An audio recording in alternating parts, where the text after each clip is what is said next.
काय होतं uric acid वाढलं की त्याचे लक्षणं काय असतात?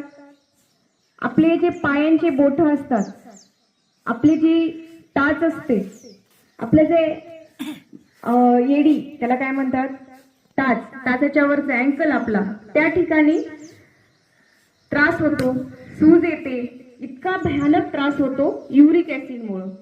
गठिया जसं की सूज येते या युरिक ऍसिडमुळे. तर आपल्या शरीरामध्ये युरिक ऍसिड कसं वाढतं हे पण माहित असलं पाहिजे.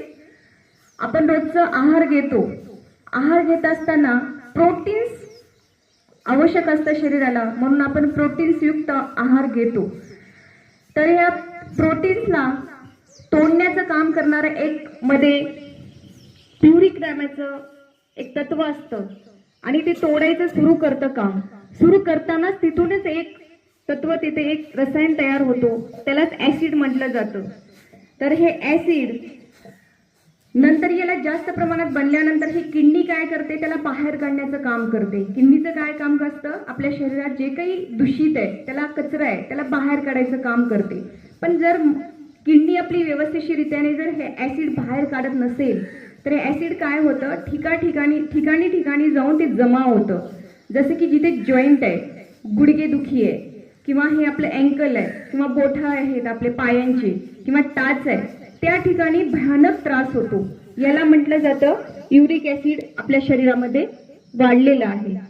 मग हे ऍसिड वाढले तर मग याला कमी करण्यासाठी काय केलं जातं?